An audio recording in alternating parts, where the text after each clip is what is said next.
Hello दोस्तों, कैसे आप सब? मस्त, first class. Welcome back to our channel MC square. आज से हम स्टार्ट करने के लिए जा रहे हैं क्लास 12th का मैथ्स, जो कि फर्स्ट चैप्टर है क्लास 12th का मैथमेटिक्स के अंदर, रिलेशन एंड फंक्शन। इस चैप्टर के बारे में पूरी डिटेल्स देखेंगे हम और समझेंगे कि इस चैप्टर में कौन कौन सी चीज़ें ऐसी है या किस टाइप की प्रॉब्लम्स है जिनसे हमको डील करना है। तो उससे पहले हमको समझना पड़ेगा कि रिलेशन और फंक्शन क्या होता है। तो ये पूरा पूरा जो वीडियो जो है इंट्रोडक्शन बेस्ड वीडियो है, जिसमें आपको जो एक्सरसाइज जो 1.1 है, 1.1 में आपको टोटली रिलेशन के बारे में क्वेश्चन दे रखे हैं। फिर एक और एक्सरसाइज है इसमें 1.2, जिसमें पूरे क्वेश्चंस आपको फंक्शंस के बारे में दे रखे हैं। तो हम इस वीडियो में सिर्फ और सिर्फ हम रिलेशन की बात करेंगे कि रिलेशन क्या होता है और रिलेशन कहाँ से आया और किस टाइप के क्वेश्चंस यहाँ पे हमको मिलने वाले हैं और उनको कैसे सॉल्व करेंगे। तो सबसे पहले हम चलते हैं बाबा आदम के जमाने में। बाबा आदम के जमाने से मतलब है 11th क्लास में। 11th क्लास में क्लास 11th क्लास में आपने कुछ पढ़ा था जिसका नाम था, एक चैप्टर था फर्स्ट चैप्टर। मैं आपको थोड़ा सा याद करवाता हूँ। फर्स्ट चैप्टर था आपका चैप्टर फर्स्ट के अंदर आपने पढ़ा था सेट के बारे में पढ़ा था। सारी ये जो रिलेशन जो हम पढ़ेंगे, रिलेशन और फंक्शन, इस सभी की शुरुआत होती है सेट से। तो सबसे पहले हम समझते हैं सेट कि सेट को समझते नहीं है, सेट का रिवीजन कर लें, क्योंकि सेट के बारे में ऑलरेडी आप लोगों को पता है, 11th क्लास में आप पढ़ चुके हो। तो सेट के बारे में आपने क्या पढ़ा था? सेट क्या होता है? सेट क्या होता है? It is a well defined collection of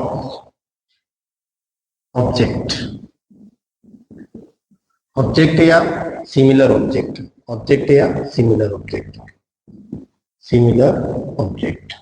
ये आपने सेट की डेफिनेशन पढ़ी थी। It is a well defined collection होता है ऑब्जेक्ट का। इनके बारे में आपने पढ़ा था, जैसे कि आपने एग्जांपल पढ़ा था, बहुत इजी एग्जांपल आपने पढ़ा था, जैसे कि कलेक्शन ऑफ वोवेल्स। क्या पढ़ा था? कलेक्शन ऑफ वोवेल्स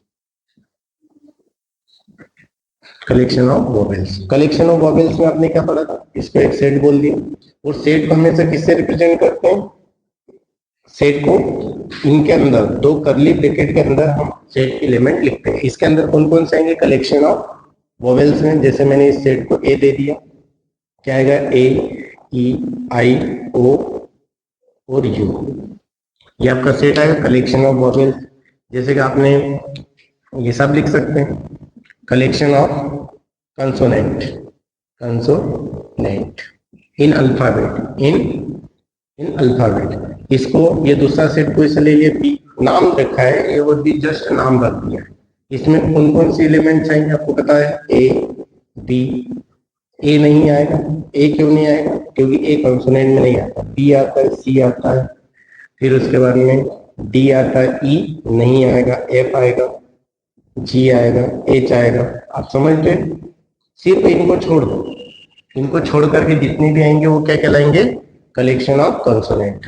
यहाँ पे और भी आएंगे, जस्ट इनको छोड़ देना, ई, आई, ओ, यू को आप छोड़ देना। तो इनको छोड़ करके जो भी आपका सेट आएगा, आप लिखना चाहो लिख सकते हैं, बी, सी, डी, ई नहीं आएगा, एफ, जी, एच, आई नहीं आएगा, I, J, K, L, M, N, O, P, Q, O नहीं आएगा, क्या आएगा?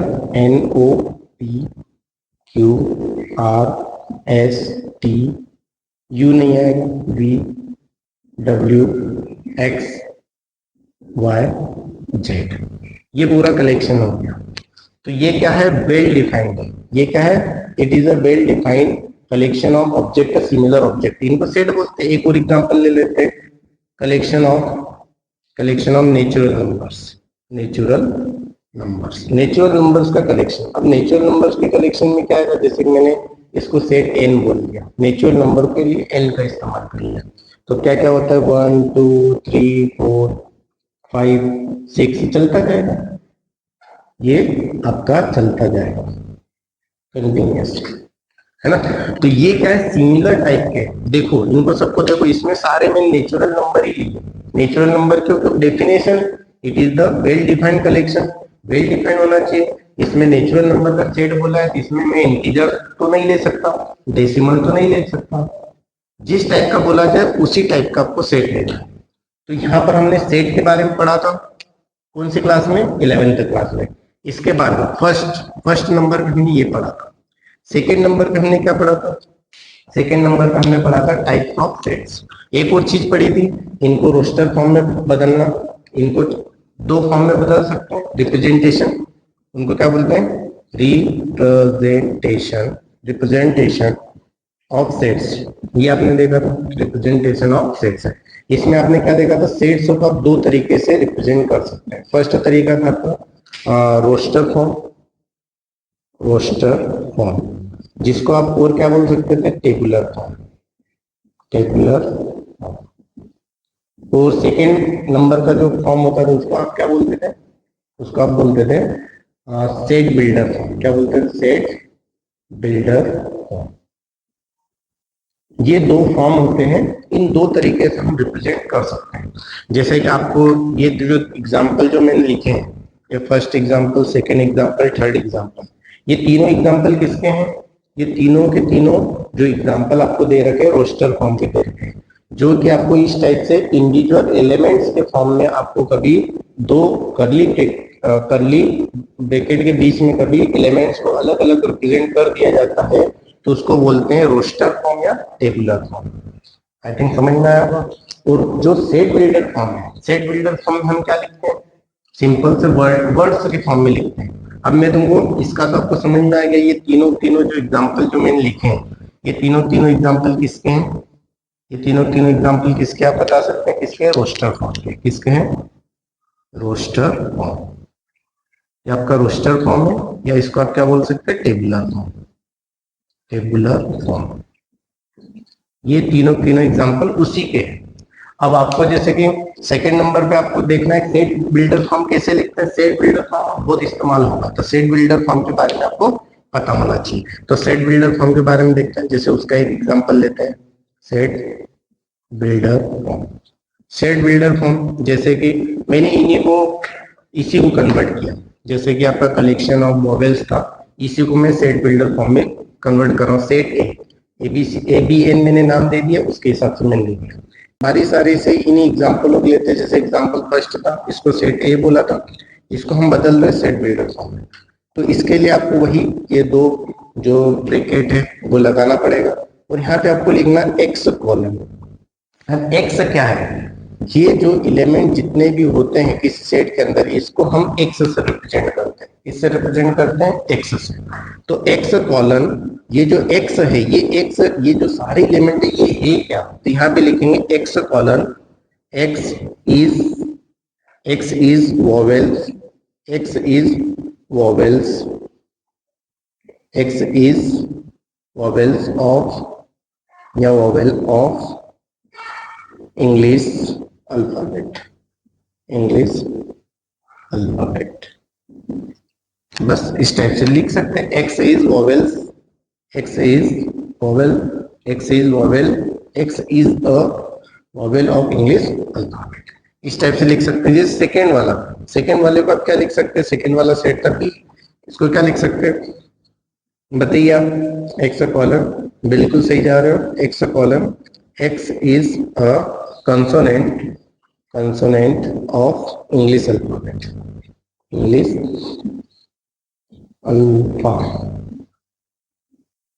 अल्फाबेट। स्पेलिंग देख लेते। और थर्ड नंबर पे जो था उसको क्या लिखेंगे, सी सेट बिल्डर फॉर्म में, वही का वही। ये क्या natural number 1 2 3 4 5 6 7 up to infinite पे चलता जाएगा, तो ऐसे इसको क्या लिखेंगे, X column, X is a set of natural number, x is a natural number। इस टाइप से आप लिख सकते हैं।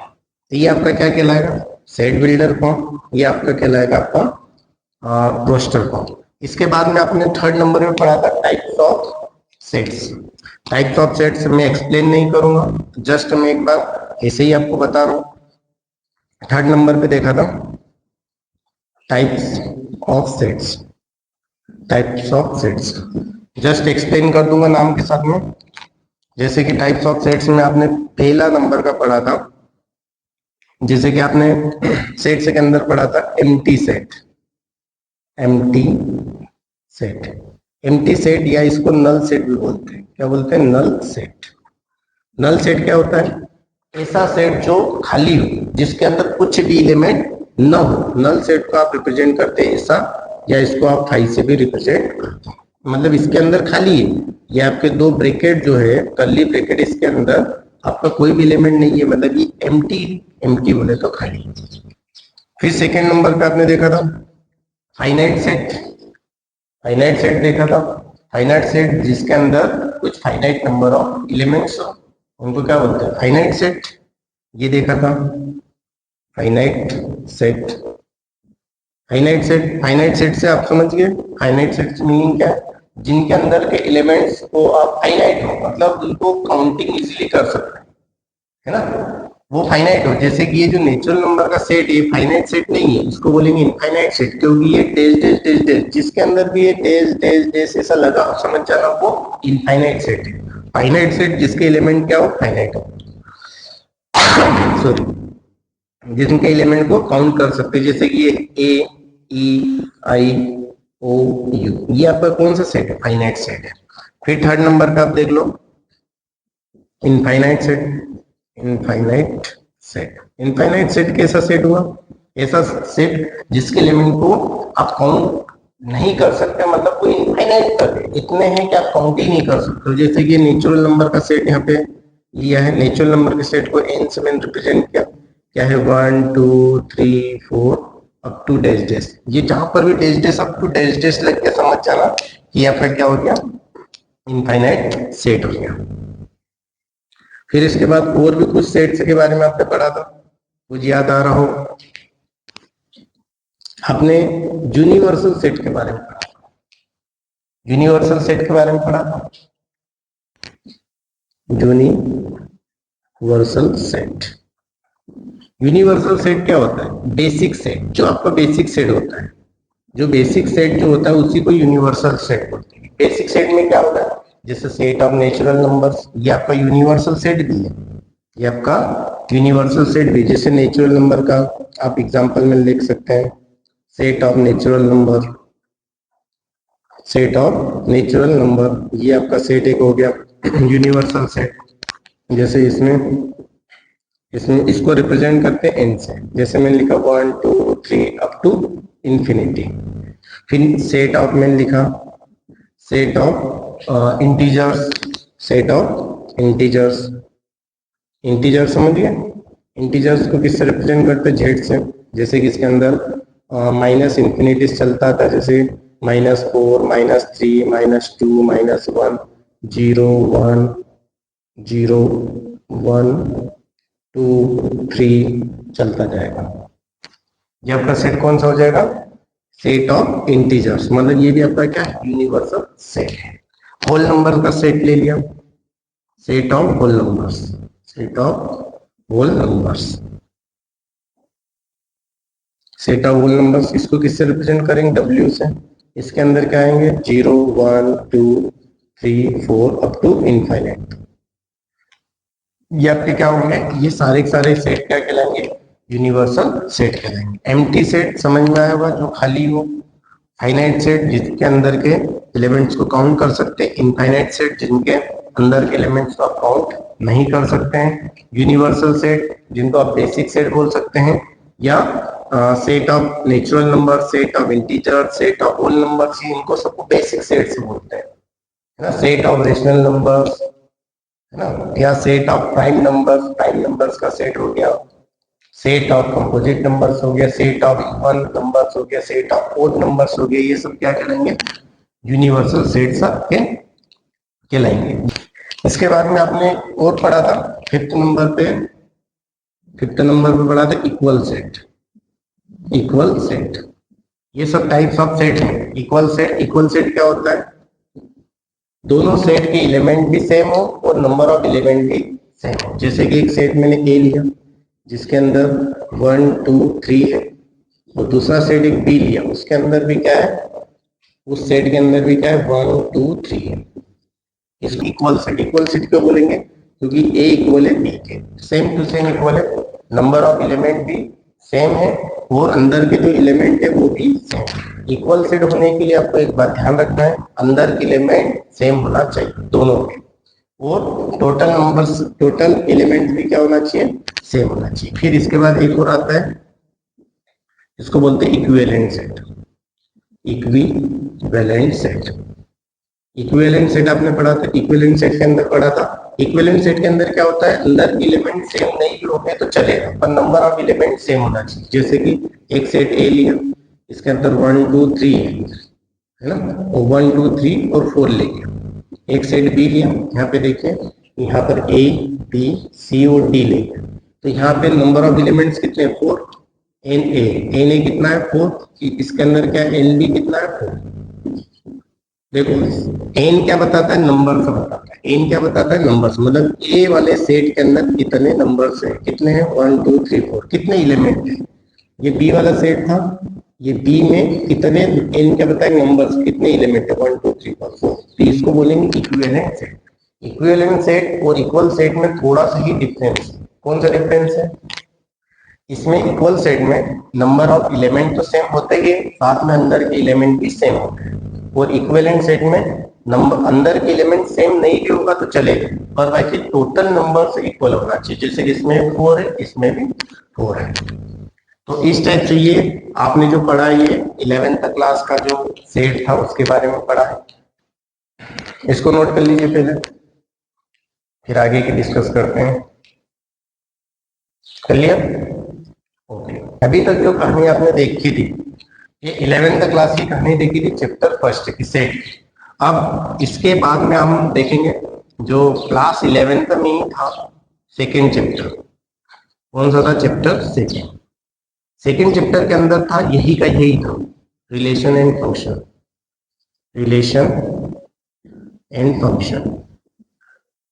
यही टॉपिक था। उसके अंदर आपने हम रिलेशन की बात करें, क्योंकि आपकी एक्सरसाइज हमने 1.1 के बारे में बात कर रहे हैं, हम सिर्फ रिलेशन की बात करेंगे। तो रिलेशन के बारे में आपने पढ़ा था, दो सेट्स के बीच में आपका एक प्रोडक्ट होता है जिसको कार्टेशियन प्रोडक्ट बोलते हैं। जैसे मैंने एक सेट लिया, सेट ए लिया, जिसके अंदर एक एलिमेंट लिया 1 2 3, और एक सेट बी लिया जिसके अंदर मैंने एक एलिमेंट ए लिया, एक बी लिया। अब इनका क्या करते हैं, हम कार्टेशियन प्रोडक्ट करते हैं। कार्टेशियन प्रोडक्ट बोले तो इनके अंदर इनको दोनों को कितने टाइप से हम रिलेट कर सकते हैं। रिलेट मतलब रिलेशन, कितने टाइप से, टोटल कितने टाइप से हम इसको रिलेट कर सकते हैं, वो कौन से रिलेशनशिप तो हो सकते हैं। और जब भी रिलेशन का मतलब होता है ना, तो रिलेशन वही रिलेशन होता है जो अपने फैमिलीज में रिलेशन होती है, ये वही रिलेशन है। इनमें एक के जो एलिमेंट्स होते हैं उसको हम जनरली इससे रिप्रेजेंट करते हैं, एक्स से, और जो सेकंड के जो एलिमेंट्स होते हैं उनको हम वाई से रिप्रेजेंट करते हैं। तो ए क्रॉस बी में किस टाइप के एलिमेंट्स आते हैं, जैसे कि 1 इसके साथ में कैसे रिलेट हो सकता है, 1 कामा ए के फॉर्म में रिलेट हो सकता है। ये 1 बी के साथ में 1 कामा बी ऐसा हो सकता है रिलेट। ये 2 कामा ए हो सकता है, 2 कामा बी हो सकता है, इधर 3 कामा ए हो सकता है, और 3 कामा बी हो सकता है। तो कितने इनके रिलेशन, कितने कार्टेशियन प्रोडक्ट हो सकते हैं, इनके कार्टेशियन प्रोडक्ट कितने हो सकते हैं, इनको काउंट करोगे 1 2 3 4 5 6, कितने हो सकते हैं, 6। ये जो है इसको हम लिखेंगे n a cross b, n a cross b, या नीचे लिख दीजिए इसको n a क्रॉस b। जैसे n क्या बताता है, मैंने आपको बताया n हमेशा क्या बताता है, उसके अंदर टोटल एलिमेंट्स कितने, 1 2 3 4 5 6, कितने, 6। अब n a क्रॉस b निकालने का एक फार्मूला भी देखा था, n a cross b। Total N A cross B में कितने रिलेशन आएंगे, इसको कार्टेशियन प्रोडक्ट बोलते हैं। क्या बोलते हैं? कार्टेशियन प्रोडक्ट है। कितने आएंगे, इसका फार्मूला होता है ए के अंदर कितने एलिमेंट है, N A into N B. N B बोले तो बी वाले में कितने एलिमेंट है, तो ए में कितने एलिमेंट है 3, 1 2 3, बी में कितने एलिमेंट है 2, कितना आ जाएगा 6। वही आंसर आपका आएगा एन ए क्रॉस बी का। वो सिंपल सा है। मतलब कहने का मतलब है ए क्रॉस बी में क्या होता है, टोटल कितनी रिलेशनशिप मैक्सिमम हो सकती है, मतलब कितने टाइप से एलिमेंट रिलेशनशिप तो हम इसके अंदर से निकालेंगे, इसके अंदर से रिलेशनशिप निकालेंगे कि कितने टाइप से रिलेट एक दूसरे से हो सकता है, और टोटल कार्टेशियन प्रोडक्ट जो होंगे उनके इस टाइप से निकलेंगे। अब आपको टोटल रिलेशनशिप निकालना है कि टोटल रिलेशनशिप क्या होगी, तो उसका फार्मूला होता है टोटल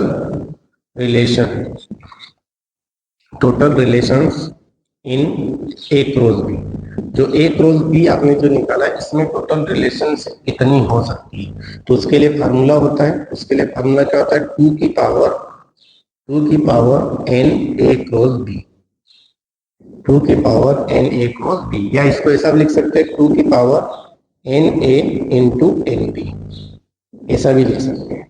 तो आप इसको सॉल्व करोगे तो रिलेशंस का आपको पता चल जाएगा कि टोटल रिलेशनशिप कितने आएंगे, टोटल कितने टाइप से ये रिलेट एक दूसरे से हो सकते हैं। तो कैसे निकालेंगे, तो ये इसका आंसर आपने देखा था कितना आया था 6, इसको सॉल्व करोगे तो कितना आएगा 64, कितना आएगा 64, 2 की पावर 6 को सॉल्व करोगे 2 into 2 into 2 into 2 into 2, 6 time लिखोगे आंसर कितना आएगा 64। 64 टाइप से ये एक दूसरे से रिलेट हो सकते हैं, 64 टाइप से। तो ये आपने पढ़ा था कहाँ पर, ये आपने पढ़ा था 11th क्लास में। अब हम आते हैं 12th क्लास में जो रिलेशनशिप के बारे में डिस्कस करेंगे उनके बारे में। इसको रिलेशनशिप को समझने का सबसे आसान तरीका है, जैसे कि एक सेट मैंने लिया, सेट ऑफ फैमिली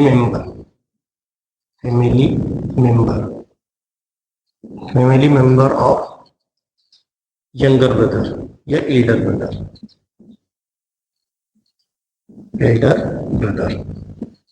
जो एल्डर ब्रदर है उनकी फैमिली के का सेट में लिया, 2 भाई है ना, मैंने F1 बोल दिया इनको, FE बोले तो एल्डर ब्रदर की फैमिली, उसको बोला FE बोल दिया, या आप कुछ भी नाम दे सकते हैं।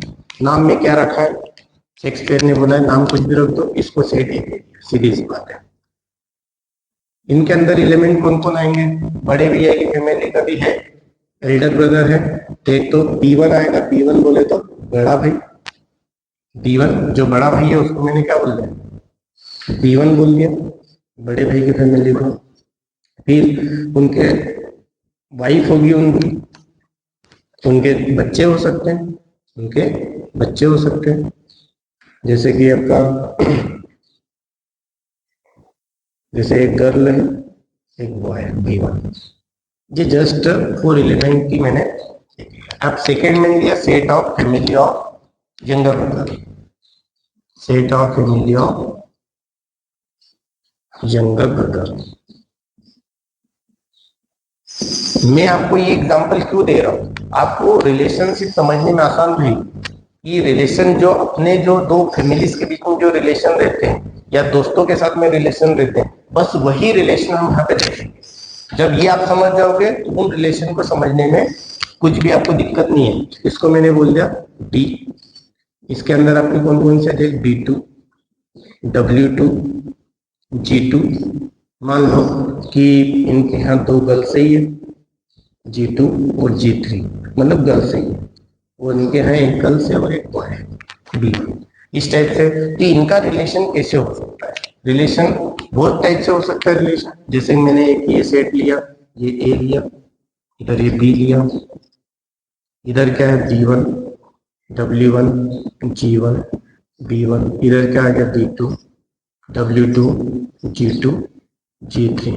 इनका सभी का आपस में क्या हो सकता है, रिलेशन हो सकता है। जैसे कि ये इनका दोनों का रिलेशन क्या है, ब्रदर, इन दोनों का रिलेशन क्या होगा ये बड़ा भाई है, बड़ा भाई और बड़े भाई के लिए छोटे भाई की वाइफ क्या लगेगी?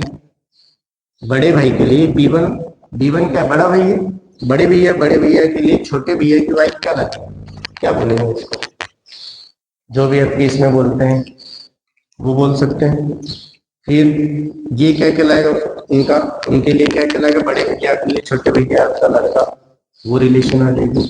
बड़े भैया के लिए छोटे छोटे भैया की जो लड़की जो रहेगी वो क्या कहलाएगी? ये रिलेशन आ जाएगा। जैसे कि ये वाइफ है, वाइफ वाइफ क्या, बड़े भैया की जो वाइफ है वो छोटे भैया को क्या बोलेगी? देवर बोलेगी। बड़े भैया की वाइफ का छोटे भैया के साथ में संबंध क्या होता है? देवर का होता है। जैसे कि इनका संबंध देरानी का होता है, छोटे भाई की वाइफ देरानी लगेगी। ये बच्चे उनके जो भी रिलेटिव्स रहेंगे, ये जो भी लगेंगे रिलेशन, ऐसे ही जीवन के लिए ये क्या कहलाएंगे? अंकल कहलाएंगे। इस बच्चे के लिए क्या कहलाएंगे? अंकल। ये क्या कहलाएंगे? ये आंटी कहलाएगी। और ये क्या कहलाएगी? Cousin brother. और ये भी कजिन, इसके लिए कजिन सिस्टर, ये भी कजिन सिस्टर। अब इनके लिए देखेंगे, ये क्या कहलाएंगे? अंकल। इनके लिए क्या कहलाएंगे? आंटी। इनके लिए कजिन सिस्टर, और ये भी कजिन सिस्टर। तो ऐसे आपस में क्या होते हैं? रिलेशंस होते हैं। इन्हीं रिलेशन को हम डिफाइन करते हैं। जैसे कि मैंने बहुत टाइप से इसको डिफाइन किया है। ऐसे हर जो कार्टेशियन प्रोडक्ट आएगा, कार्टेशियन प्रोडक्ट समझ के, रिलेशन सारी कहाँ से निकलेगी? कार्टेशियन प्रोडक्ट से। कार्टेशियन प्रोडक्ट कैसे निकालते हैं बताया था मैंने। कार्टेशियन प्रोडक्ट जैसे इनका निकालेंगे, एक रोज भी क्या कहलाता है? Cartesian product. कार्टेशियन प्रोडक्ट में से ही सारे रिलेशन निकलती है। जैसे इनका इनके साथ में, इसका इनके साथ में, इसका इनके साथ में, इसके साथ में, तो क्या आ जाएगा? इसको ऐसा लिख सकते हैं, B1 B2 B1 W2, क्या लिख सकते हैं? B1 G2, फिर B1 G3। फिर और आगे और क्या हो सकता है? आगे और क्या हो सकता है? इनका इनके साथ में, इनका इसके साथ में, W1 B2, फिर इधर W1 W2, इनके साथ में रिलेशन। फिर आगे आप देख सकते हैं W1 G2, फिर W1 G3, ऐसा हो सकता है। फिर इधर हो सकता है G1 का इधर तीनों के साथ में। ऐसे बहुत सारे रिलेशन हो सकती है। ऐसे कार्टेशियन प्रोडक्ट में कितने एलिमेंट्स, कितनी पेयर्स ऐसी आ सकती है? कार्टेशियन प्रोडक्ट में कितनी आ सकती है? मैंने बताया था इसके अंदर टोटल एलिमेंट कितने? 4। इसके अंदर भी कितने? 4 4 जब 16। कितने रिलेशन आएंगे? 16 रिलेशन से टोटल आएंगे। रिलेशन नहीं, कार्टेशियन प्रोडक्ट। रिलेशन नाम आ रहा है, रिलेशन तो इनके अंदर बनेंगे। रिलेशन कार्टेशियन प्रोडक्ट के अंदर रिलेशन बनते हैं। एक रोज भी आपको पहले निकालना पड़ेगा। एक रोज भी में आपके 16 पेयर्स बनेगी। 16 पेयर्स में आपस में रिलेशन क्या है वो हम डिफाइन करेंगे यहाँ पे। तो इन्हीं के आधार पे यहाँ पे हम देखेंगे जो रिलेशन है, रिलेशन को एक कुछ डेफिनेशन यहाँ पे दे रखी है। उसके लिए रिलेशन के लिए क्लास 12 में, जिनको आप बोलते हैं रिफ्लेक्सिव रिलेशन, रिफ्लेक्सिव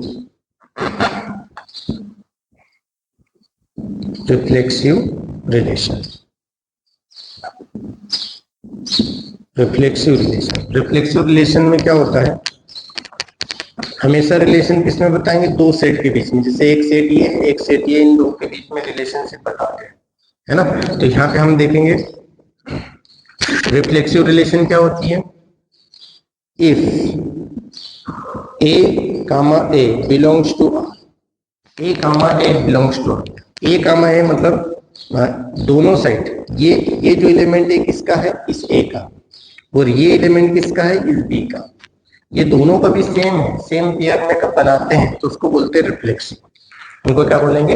रिफ्लेक्सिव। इसका सिंपल सा मैं एग्जांपल देता हूँ, तो एग्जांपल से आपको साथ में क्लियर होता जाएगा। जैसे मैंने एक छोटा सा एग्जांपल देता हूँ। एक सेट A में लिया जिसके अंदर मैंने एलिमेंट लिया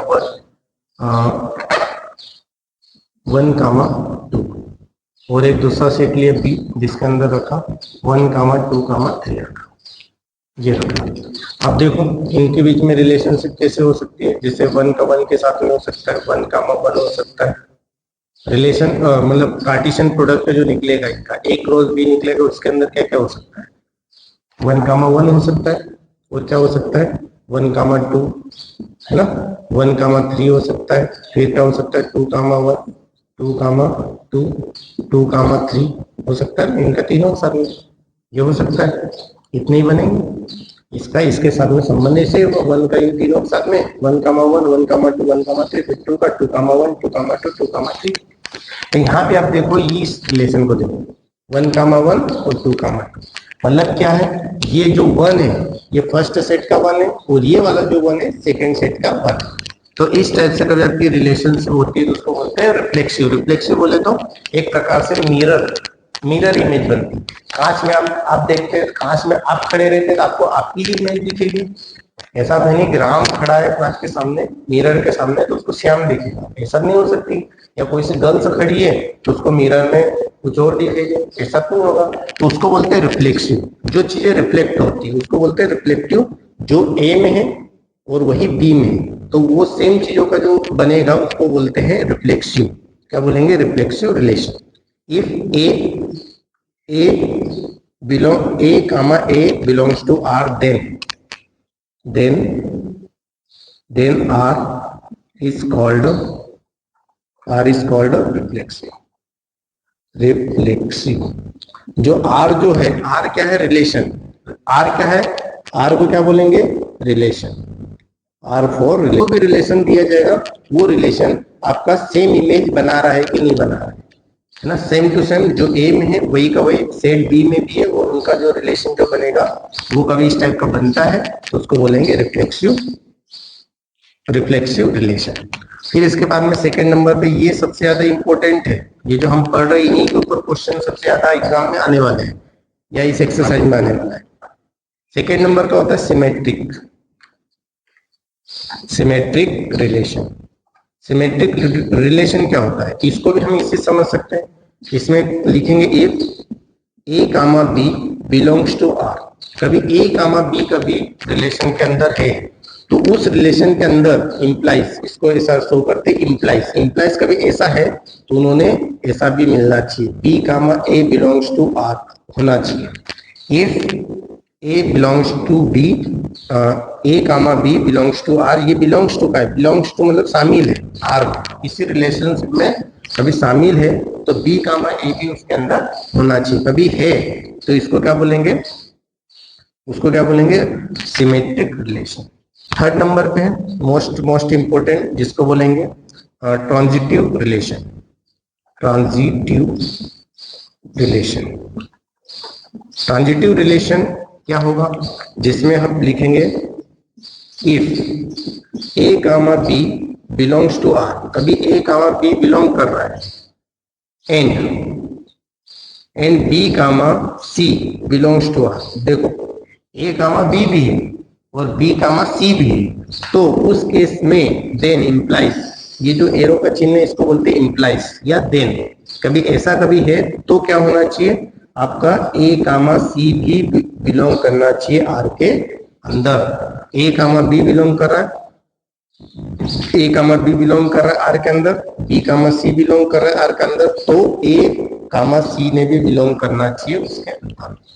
जैसे कि यहाँ पे मैंने पहले एग्जांपल बताया था कि यहाँ पे हम देखें, इसको कभी आप कभी एक रिलेशन कब मानो, इसको ये जो मैंने लिखा है ए क्रॉस बी लिखा है, इसको कभी ए क्रॉस बी भी अपने आप में एक रिलेशन होता है ना।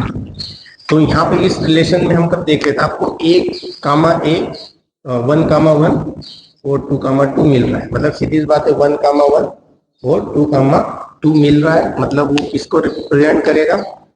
किसको रिप्रेजेंट करेगा? रिफ्लेक्सिव रिलेशन को करेगा ना। तो आप यहाँ पे देखेंगे ये 1,1 और 2,2 बिलोंग किसमें कर रहा है? रिलेशन में बिलोंग कर रहा है, रिलेशन को बिलोंग कर रहा है, तो ये किसको रिप्रेजेंट करेगा? रिफ्लेक्सिव को। किसको रिप्रेजेंट करेगा? रिफ्लेक्सिव रिलेशन को रिप्रेजेंट करेगा। बहुत सिंपल है।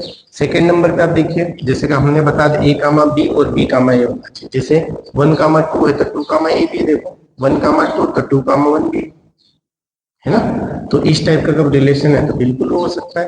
1,2 मिल गया बिलोंग्स टू आर, तो आपको क्या मिल गया? 2,1 भी मिल गया। Belongs to are.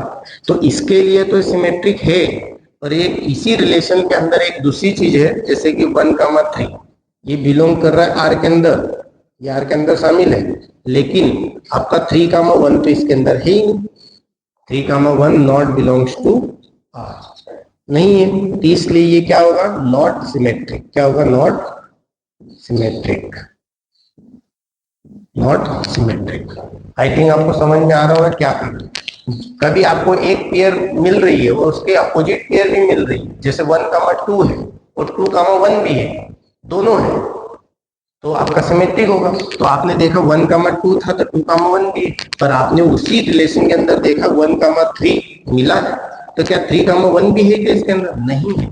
दूसरा इसको भी देखो, 2,3 इसमें है पर 3,2 नहीं है, 3,2 भी नहीं है, तो ये भी नहीं हो सकता, ये भी नहीं हो सकता। जैसे कि एक तो इसी से पता चल गया, तो पर एक और पता चल गया कि 2,3 है, 2,3 इस रिलेशनशिप में है, लेकिन आप देखोगे 3,2 रिलेशनशिप के अंदर नहीं है, नहीं है, ये नॉट बिलोंग्स टू का साइन है, ये बिलोंग्स टू का साइन और उसको काट दिया तो नॉट बिलोंग्स टू, ये बिलोंग्स टू का साइन नॉट बिलोंग्स टू काट दिया नॉट बिलोंग्स टू। तो ये तीनों केस में देखो, एक केस में सिमेट्रिक है और बाकी 2 केस में सिमेट्रिक नहीं है, तो आपको सभी केसेस में होना चाहिए सिमेट्रिक, है ना, तो ही वो सिमेट्रिक होगा। अब थर्ड नंबर पे हम देखते हैं ट्रांजिटिव। ट्रांजिटिव के बारे में हम थोड़ा सा डिस्कस करते हैं। ट्रांजिटिव क्या होता है? ट्रांजिटिव में आपने देखा कभी 1,b है और b,c है, तो a,c भी होना चाहिए। जैसे 1,2 है, 2,3 है, तो 3,1 भी होना चाहिए, 1,3 भी होना चाहिए। देखो यहाँ पे आपको देखें, ये third number, first second third number यहाँ पे होता है, तो आपका क्या है 1,a,b बिलोंग्स टू आर। तो यहाँ पे आप देखो कि यहाँ पे आपको मिल रहा है 1,2, ये किस में बिलोंग है, आर में है। ये आपको इसको क्या बोल दो आप, आर, ये आर का रिलेशन है, ये है उसके अंदर 1,2 है, तो क्या 1,2 है तो 2,3 को ले लो। जैसे a,b लिया तो फिर b,c लेना पड़ेगा, तो 2, कुछ और लेना पड़ेगा। इधर देखो 2,3 ये भी इसके अंदर है, 2,3 भी इसके अंदर है ना। 1,2 भी है, देखो 1,2 भी है और 2,3 भी है। इसको a बोल दो, इसको b बोल दो, इसको b बोल दो, इसको c बोल दो। देखो ab belongs to R, bc belongs to R, तो क्या ये कभी है तो इम्प्लाइज क्या होना चाहिए, 1,c भी होना चाहिए। 1,3 क्या है, क्या देखो इसमें 1,3 बिल्कुल है, 1,3 है, तो ये क्या है आपका ट्रांजिटिव है। ये आपका क्या कहलाएगा, ट्रांजिटिव रिलेशन, ये ट्रांजिटिव रिलेशन है। और जब ये तीनों होते हैं, जब ये तीनों हो जाए तो उसको बोलते हैं इक्विवेलेंस रिलेशन। जब तीनों मिल जाए, आपको तीनों मिल जाए, कब कोई सा रिलेशन कभी रिफ्लेक्सिव भी है, रिफ्लेक्सिव है, प्लस का मतलब, प्लस से मतलब है कि होना चाहिए रिफ्लेक्सिव, सिमेट्रिक और आपका ट्रांजिटिव। कब तीनों का भी है तो उसको हम क्या बोलेंगे, equivalent relation, equivalent relation, equivalent relation. I think आपको समझ में आया होगा कि हम क्या कर रहे हैं या क्या करने के लिए जा रहे हैं, क्योंकि आगे जो पूरी एक्सरसाइज जो आपकी 1.1 है इन्हीं कंसेप्ट के ऊपर है। बार बार हम इन 3 चीजों के ऊपर फोकस करें, रिफ्लेक्सिव, सिमेट्रिक, ट्रांजिटिव। मैंने यहाँ पर आपको एग्जांपल से भी बता दिया। आई थिंक अभी आपको प्रॉपरली नहीं समझ में आया तो आपको घबराने की जरूरत नहीं है। जब हम पूरे क्वेश्चनों को सॉल्व करेंगे वहां पे तुमको और ये चीजें क्लियर हो जाएगी। और एक बात ध्यान रखना, हमेशा रिलेशनशिप कहाँ से निकालेंगे, ए क्रॉस बी से। कहाँ से निकालेंगे, ए क्रॉस बी से। और ए क्रॉस बी में कितनी रिलेशन होती है, मैंने आपको बताया था। टोटल रिलेशन कितनी होती है ए क्रॉस बी में, बताया था ना, एक बार और लिख देता हूँ। Total relations in A cross B, A cross B में टोटल, ए क्रॉस बी क्या बताता है, पेयर्स बताता है। पेयर्स, 2 सेट्स के बीच में कितनी पॉसिबल पेयर्स बनती है और उन पेयर्स में कितने रिलेशंस हो सकते हैं। टोटल रिलेशंस क्या बताते हैं, total relations in a cross b कितनी हो सकती है? 2 की power n a cross b। n a cross b, जैसे यहाँ पे कितने बने? एक पेयर कितने बने? 1 2 3 4 5 6, तो 2 की पावर कितनी आ जाएगी? 6, मतलब 64 रिलेशन बन सकते हैं। तो 64 रिलेशन में से कोई सा रिलेशन भी आपको दिया जा सकता है। 64 रिलेशन हुए तो कोई सा रिलेशन भी आपको दिया जा सकता है। तो जो भी रिलेशन दिया जाएगा उसको हम सॉल्व करेंगे, उस रिलेशन को पर्टिकुलर लेकर के, और उस रिलेशन में देखेंगे कि वो रिफ्लेक्सिव है, सिमेट्रिक है, ट्रांजिटिव है या नहीं। बस यही प्रूव करने के लिए आपको बोला जाएगा। तो यहाँ पे आपका जो इंट्रोडक्शन जो पोर्शन जो है एक्सरसाइज 1.1 का वो होता है फिनिश। अब नेक्स्ट वीडियो में हम डायरेक्ट क्वेश्चन सॉल्व करेंगे। ठीक है, तो ये जब भी आप एक्सरसाइज 1.1 करेंगे तो ये वीडियो पहले जरूर देखिएगा, नहीं तो वहाँ पे समझना थोड़ा सा टिपिकल हो जाएगा। मैं फिर भी कोशिश करूंगा वहाँ पर आपको सारी चीजें प्रॉपरली समझ में आए। फिर उसके बाद में जो एक्सरसाइज 1.2 जो है उसका जो इंट्रोडक्शन पोर्शन है उसको पहले देखेंगे, फिर उसके बाद में सारे क्वेश्चन करेंगे। चलिए मिलते हैं अगले वीडियो में। Thank you very much.